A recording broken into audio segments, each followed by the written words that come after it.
Episode 5 की शुरुआत में हम आर्चरी मेंबर्स को देखते हैं, जिसमें हैरी अपने भाई को ढूंढ रही है। उसके क्लासरूम में पहुंचकर देखने पर पता चलता है कि वहां सब पहले से ही ज़ॉम्बी बन चुके हैं। उसे अपना भाई कहीं नहीं दिखता, जिसके बाद सीन क्लासरूम में शिफ्ट होता है। सभी आसमान में उड़ते हुए हेलीकॉप्टर देखते हैं। नामरा कहती है वो हमें नहीं बचाएंगे क्योंकि हम सिर्फ स्टूडेंट्स हैं, इसलिए हमें खुद यहाँ से बाहर निकलना होगा। दूसरी तरफ हम ओंजो के पापा को देखते हैं, जो पॉलिटिशियन को बचाकर टेरेस पर पहुँच चुके हैं, जहाँ हेलीकॉप्टर उन्हें रेस्क्यू कर लेता है। यहाँ से सभी लोगों को क्वारंटीन कैंप में ले जाया जाएगा। तभी हुशान शहर की कुछ न्यूज दिखाई जाती है, जिसमें शहर में चारों ओर ज़ॉम्बी फैल चुके हैं। स्टॉक मार्केट गिरता जा रहा है।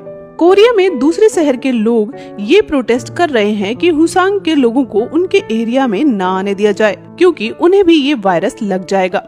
जहां बाकी लोग सीरियस थे, वहीं कुछ लड़कों ने ज़ॉम्बी प्रैंक करके वीडियो बनाना शुरू कर दिया था, जिससे गवर्नमेंट परेशान थी कि इन सब को कंट्रोल कैसे किया जाए। उधर क्लासरूम में ओंजो और बाकी स्टूडेंट सान और सुयोक का वेट कर रहे थे। तभी सुयोक वहां अकेला आता है। ओंजो शान के बारे में पूछती है। तभी हम शान को देखते हैं, जो ग्विनम से बचकर भाग रहा है। भागते हुए दोनों लाइब्रेरी में पहुंच जाते हैं। लाइब्रेरी में अभी भी एक लड़का ज़ॉम्बी से छुप कर बैठा है। शान और ग्विनम भी ज़ॉम्बी से बचने के लिए ऊपर चढ़ने की कोशिश करते हैं। तभी वो लड़का पहले शान को नीचे गिराने की कोशिश करता है, लेकिन शान खुद को बचाता है। उसके बाद ग्विनम लड़के को नीचे फेंक देता है। फिर शान से फोन मांगता है। ग्विनम कहता है, मेरा जो वीडियो बनाया है उसे डिलीट कर दो, नहीं तो मैं तुम्हें भी जान से मार दूंगा। लेकिन शान फोन देने से मना कर देता है। कहता है, तू बहुत बुरा लड़का है, तुम्हारी असलियत सबके सामने आनी ही चाहिए। जिसके बाद दोनों में काफी लड़ाई होती है। ग्विनम शान पर भारी पड़ रहा था। तभी शान मोबाइल से ग्विनम की एक आंख फोड़ देता है। इसी समय ग्विनम नीचे ज़ॉम्बी के बीच में गिर जाता है। सारे ज़ॉम्बी उस पर अटैक कर देते हैं। शान अपनी जान बचाकर वहां से भागता है। दूसरी तरफ युंजी को देखते हैं, जो ज़ॉम्बी की बाइट करने के बाद भी पूरी तरीके से ज़ॉम्बी नहीं बनी थी। उधर शान ज़ॉम्बी से बचता हुआ एक वेंट में घुस जाता है और उसका यूज करके दूसरे फ्लोर पर चढ़ने लगता है। अब हम आर्चरीज ग्रुप को देखते हैं, जो मेडिकल रूम में पहुंच चुके हैं। कंप्यूटर चेक करने पर उन्हें कोई इन्फॉर्मेशन नहीं मिलती, क्योंकि सोशल मीडिया का जो मिसयूज किया जा रहा था, उसे रोकने के लिए इंटरनेट और इमरजेंसी हेल्पलाइन को बंद कर दिया गया है। इसलिए शान भी इमरजेंसी कॉल नहीं कर पाता और वो हर तरफ से ज़ॉम्बीज के निशाने पर था। क्लासरूम में सुयोग ओंजो के पास जाकर कहता है, मुझे बहुत बुरा लग रहा है। मुझे शान को अकेले नहीं छोड़ना चाहिए था। काश मैं उसे अपने साथ ना ले जाता। ओंजो पहले ही अपने फ्रेंड्स को खो चुकी है, इसलिए वो शान के लिए बहुत दुखी थी। तभी उसे एक आइडिया आता है। वो एक लड़के के पास जाकर उससे कहती है, तुमने प्रोजेक्ट में ड्रोन बनाया था ना? लड़का कहता है, हाँ, पर उसके सारे पार्ट्स असेंबल नहीं थे। ओंजो बताती है, हमें साइंस लैब से सारे पार्ट्स मिल सकते हैं। नामरा पूछती है, अगर तुम्हें ड्रोन मिल भी जाएगा तो इससे क्या फायदा होगा? ओंजो कहती है, इससे मुझे शान के बारे में पता चल जाएगा कि वो जिंदा है या ज़ॉम्बी में बदल चुका है। अब ओंजो और ड्रोन बनाने वाला लड़का मिलकर लैब में जाने का डिसाइड करते हैं। फिर दोनों लैब के लिए निकल जाते हैं। सीन पुलिसमैन पर शिफ्ट होता है, जो मिस्टर ली के ज़ॉम्बी वायरस का एंटीडोट लेने के लिए हाई स्कूल की तरफ जा रहे थे, लेकिन उनके पीछे बहुत से ज़ॉम्बी पड़े हैं। उनसे बचते हुए वो दोनों एक रेस्टोरेंट में छुपते हैं। वहाँ पहले से वो स्कूल गर्ल थी, जिसने अपने बच्चे को बचाने के लिए खुद को रस्सी से बांध रखा था। ऑफिसर चेयर पर उस बच्चे को देखते हैं। उन्हें पता चलता है कि बच्चा इन्फेक्टेड नहीं है, पर डिहाइड्रेट हो चुका है। इसलिए ऑफिसर रेस्टोरेंट में मिल्क ढूंढता है और बच्चे को अपने साथ ले जाने का डिसाइड करता है। दूसरी तरफ हम ओंजो को देखते हैं, जो अभी साइंस लैब में है और ड्रोन के पार्ट्स को इकट्ठा कर रही है। तभी एक व्हाइट कलर का चूहा, जिसकी वजह से सबसे पहली लड़की इन्फेक्ट हुई थी, ओंजो के पैर के पास चढ़ने की कोशिश कर रहा था। उधर क्लास में नामरा और सुयोग आपस में बातें कर रहे हैं, जहां नामरा कहती है, अगर मुझे ज़ॉम्बी ने काट लिया तो तुम क्या करोगे?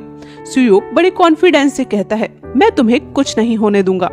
दूसरी तरफ शान उस वेंट से निकलने के लिए दरवाजा तोड़ने की कोशिश करता है, जिसकी आवाज सुनकर सारे ज़ॉम्बी उस दरवाजे की तरफ आ जाते हैं। शान को डर लगता है, पर उसे बाहर तो निकलना ही था। इसलिए दरवाजे को जोर से धक्का मारता है, बाहर कूदकर भागना शुरू करता है। उसके पीछे ज़ॉम्बी पड़े हुए थे। वो फाइट करता हुआ म्यूजिक रूम में पहुंच जाता है। उधर ओंजो भी ड्रोन लेकर क्लास में वापस आ जाती है। सारे पार्ट्स असेंबल करके ये लोग ड्रोन बना लेते हैं। उसके ऊपर एक हेल्प का नोट लिखकर स्टिक कर देते हैं, जिसके बाद वो ड्रोन उड़ाना स्टार्ट करते हैं। धीरे धीरे उन्हें पता चलता है स्कूल के अंदर अब ज्यादातर सभी ज़ॉम्बी बन चुके हैं। दूसरी तरफ मिंजी गुस्से में कहती है, अब हमें हैरी के भाई को नहीं ढूंढना चाहिए, बल्कि यहाँ से बाहर निकल जाना चाहिए।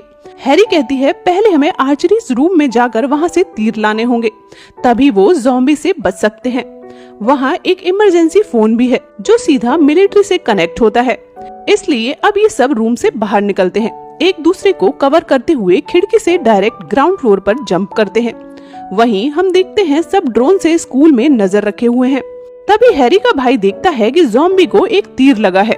वो समझ जाता है शायद उसकी बहन अभी जिंदा है और उसे ढूंढ रही है।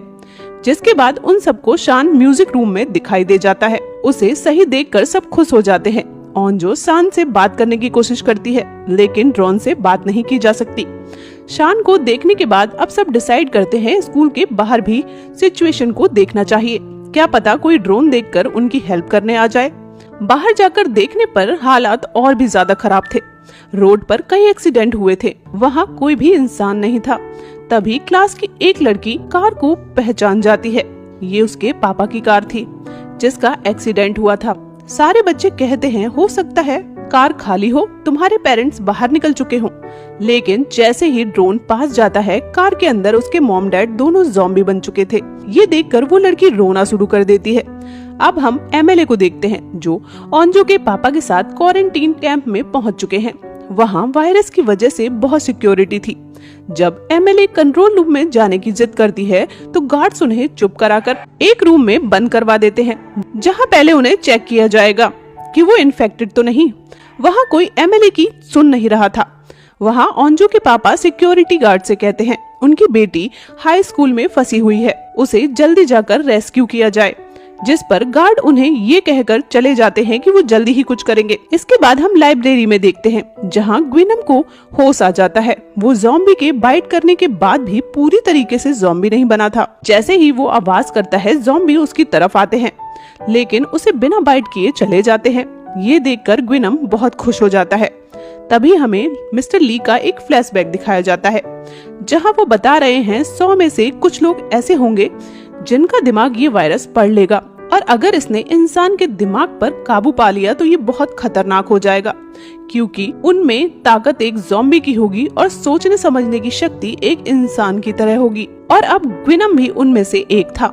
जब उसे पता चलता है अब कोई भी ज़ॉम्बी उसका कुछ नहीं बिगाड़ सकता, तो वो बहुत खुश हो जाता है। शीशे में खुद की फूटी हुई आंख देखकर उसे फिर से शान की याद आती है। उससे बदला लेने के लिए वो शान को ढूंढने निकल पड़ता है।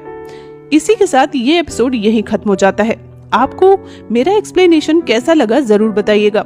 मिलते हैं नेक्स्ट वीडियो में, तब तक के लिए goodbye and take care.